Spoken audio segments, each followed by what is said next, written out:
All right, guys, good morning. Hope you guys are doing well. We have hit the weekend. We are just a day away from finding out who's going to be playing in the Super Bowl. So we'll all be watching with our own rooting interests.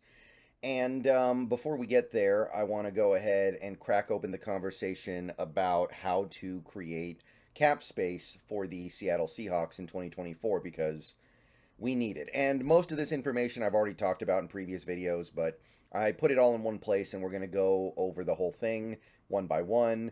And I'm not going to really advocate too much for one side or the other of the conversation. I'm just presenting the options. So this video is going to be all about the cuts, or if you prefer, releases that we can perform to free up cap space for the 2024 season. Like I said yesterday, we need at least $3 million just to pay our rookie class. We need to free up about $3 million. And then if you want to bring in UDFAs, you got to free up more. If you want to bring back any of our outgoing free agents, you got to free up more. If you want to go outside the team and bring in free agents, you're going to have to free up more. So there's work that needs to be done. But as you will see in this video, I think you will find out that there's a lot that can be done that will free up a lot of money. So I just sorted it by biggest cap hit to lowest cap hit. These are all the players who the Seahawks could move off of in 2024 before the season starts to free up some degree of non-trivial money. Like there are a couple guys that you could free up maybe $1 million on, but I'm not going to mention them because there's no point. Like that's not really a money decision. That's a are you worth anything to us situation. There are some other guys you could probably move off of if you wanted to, but you wouldn't. You would never do it. Like young players, players that are clearly outperforming their contracts, players who don't even cost that much to begin with. So we're just going to talk about the guys who there's at least a conversation to have. And I'm not going to advocate for or against cutting all of these guys. And I don't think anybody should. If you look at this video and you come away thinking, I want to cut every single player on this list, then you're probably just an anarchist. And you probably just want to watch the world burn. But realistically, there are going to be some guys we got to get rid of here. So let's start with Geno Smith. And what I've done here is listed out the cap hit. You can see for Geno, it's 31.2. The dead cap, if released or cut, 17.4. Savings, if cut, 13.8. The dead cap hit, if made a post-June 1st cut, 8.7. And the savings, if made a post-June 1st cut. So basically, everything you need to know about the math behind releasing a player is here. And in the case of Geno Smith, and anybody else on this list, like Adams, Lockett, Metcalf, and Draymond Jones, anybody who has more than 1 year left on their deal, remember, if you make it post June 1st, an equivalent amount of dead cap transfers to the 2025 cap. So you're taking on basically two half-sized bullets instead of one full-sized bullet, if that makes sense. You're going to pay that money off your cap one way or the other. The only question is, are you going to do it all now, or are you going to do half now, half later? So understand that. The money doesn't disappear. But in the case of Geno, cutting him now would be 17.4 million dead, so he's going to still make about 60% of his money, and then you save about 14 million, which is not nothing for sure. The post June 1st option is probably more appetizing to this team. You would only owe him about 8.7 million, and then you'd save 22.5 million. That's a lot. You could do a lot with that. Again, for me, it comes down to what the new coach wants. If the new coach comes in here and he's like, I don't want Geno, I want to do something else, then I can roll with it. But if the new coach comes in and he's like, I'm good with Geno for another year at least, then I'm cool with that too.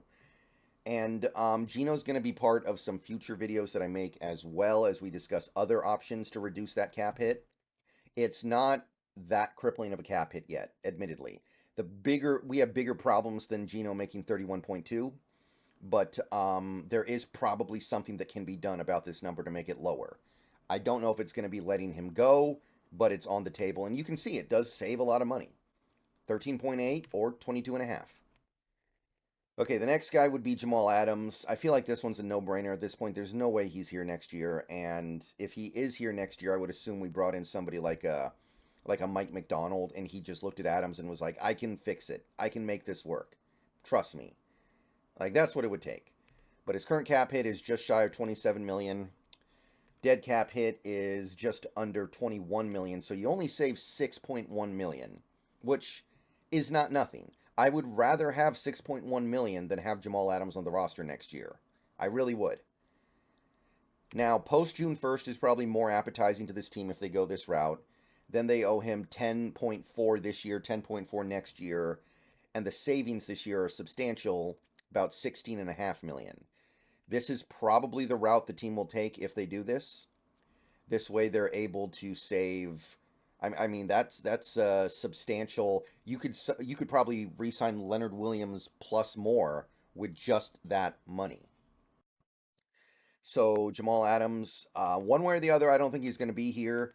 I don't mind doing it all at once and just saving the 6.1. 6.1 million would pay for all your rookies easily. So that's still significant money. That would pay for all your draft picks and your UDFAs, no problem. So I'll take that route too. Next guy would be Tyler Lockett. He's going to be due about 26.8, and his effectiveness has been kind of reduced with the most recent season, and I think a lot of people are looking for a way out with Tyler Lockett. Might not be right now. If you let him go pre-June 1st, it's 19.8 million dead. So you're saving 7 million, which is nice. But would you rather have Lockett or would you rather have 7 million? I'd rather have Lockett. I still think he's good enough to be worth 7 million. Now, post June 1st is interesting. You could take on the dead cap hit of 9.9 and save about 17 million. Again, you're going to have a bunch of dead money on your cap in 2025 now. But remember, one thing to keep in mind is that the cap should go up every year. So therefore, the dead money that you kick into future years will mean less relative to the size of the cap.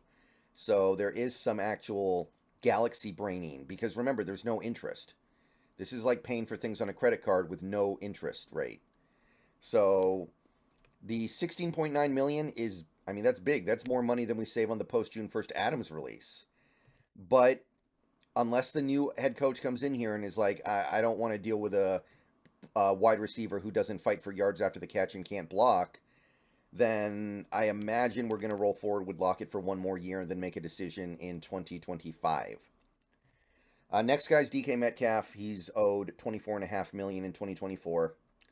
I don't have a problem with paying him that kind of money when you look at other receivers in the NFL, but it is a lot. Dead cap hit is $23 million though, so you're not going to do that. You're not releasing him pre-June 1st. You only save $1.5 million. That doesn't even cover, I don't even think it covers our first round pick. If you do this, it's going to be $11.5 million, so the savings are going to be $13 million. That's actually meaningful. Now you're talking. I still wouldn't do it. I'd still rather have DK Metcalf than $13 million, but at least that's worthy of a conversation here. Quandre Diggs, next guy on this list, 21.2, basically, actually call it 21.25. Dead cap hit is a little less than half that, so 10.25, meaning you save 11 million. And this guy has no post June 1st caveat. So if you cut him now or cut him later, it makes no difference on the money. You're saving 11 million and you're paying 10.25 million no matter what. So no consideration there. It's just, do you want him or do you want the $11 million? Next guy would be Draymond Jones, due about 18.2 million in 2024. And the dead cap hit, if you release him, is 13.25. So you're saving just under 5 million on a release. Probably not the option this team would take. However, the dead cap hit, if you release him post June 1st, is 6 2/3. That would mean 11.5 savings. That may happen. I could see that. That's a lot of money, and Draymond didn't play that well last year. I don't hate him the way some people hate him, but he definitely didn't play that well. That's definitely going to be at least a discussion. Final guy with a cap hit of 8 figures is going to be Will Dissly here, 10.1 million. Dead cap is 3.1, and that's pre or post June 1st, so you're saving 7. I think that unless you really feel like Dissly's going to get past some of his physical problems this season, this is a no-brainer. But it's possible that the next head coach goes, look, We're losing Fant. We're losing Parkinson. Disley's going to be our #1 tight end next year. He's going to produce 10.1 million bucks worth of stats and blocking. Then okay, I could see a scenario, but we're talking about 7 million in savings for a guy who's only getting paid about 10.1. So that would be something that I would definitely do, I think. Next would be Julian Love. Do 8.1, which is not too bad at all, but the dead cap's only 2.4, so you're saving about 5.7. Same pre and post June 1st, doesn't matter. I don't think Julian Love's a bad player, and I know he made the Pro Bowl and all that, but for me personally, if it wasn't for the fact that we were getting rid of Adams and Diggs probably, I'd say definitely get rid of Love. We might feel obligated to keep Love just so we have some veteran safety, but I don't know. I feel like I'd rather go super cheap at the position for a little while here. But that's not that much dead money if you move off of him. We also have Brian Monet here. It's very cheap to move off of him. He's due 5.9 million next year, but dead cap is only 500 grand. Assuming he can pass a physical, he's out of here. So 5.4 million in savings, no problemo. That's going to be an easy one. That one's more money than even the Draymond Jones release.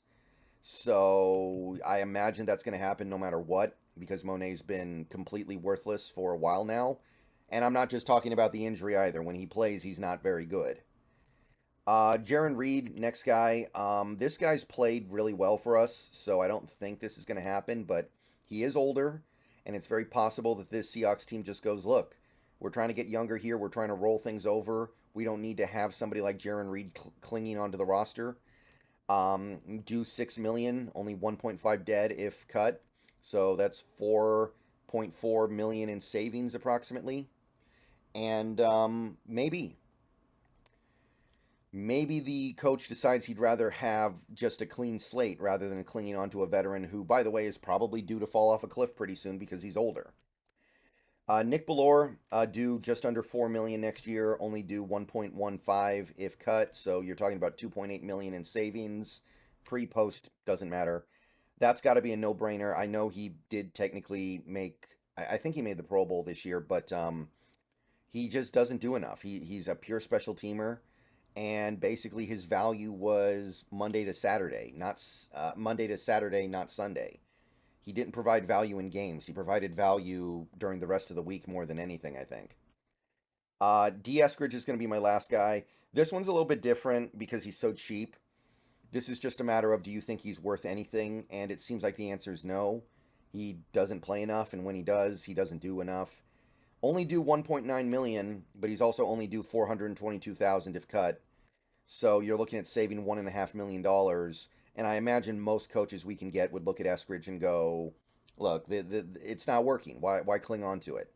So 1.471 million saved if you move off of him. I think, hey, that's worth almost your first round pick. That's a little bit shy of what your first round pick is going to hit the cap on, especially if you trade down. I'd rather have that than Eskridge. And that's it. That's the whole total. So as you can see, we have potential here, even if you do everything pre-June 1st and keep everything nice and neat, you are looking at, just with this collection of 12 players, just these 12 players, $71 million in cap space created to move off of all of them. Now, obviously, you're not going to move off of all of them, but you're going to move off of some of them, and you can do your own math to kind of mix and match how much money you're saving with each guy. Now, if you decide to play things on the wild side and do some post-June 1st stuff, you can push those savings all the way up to almost 120 million. And again, I'm not advocating for anybody to do that. If you actually want to release every single player on this list, then you're an anarchist. And anarchy, I mean, we're humans. We're not animals, people. There's something that separates us from the animals, and it's understanding that anarchy is bad. But there's definitely a lot that can be done here, and the fact that I can get up to $118 million in savings tells you that this is very possible. It is going to be easy for us to clear enough space to keep our key free agents, get our draft picks in here, sign some guys from the outside, and still have cap flexibility for 2024.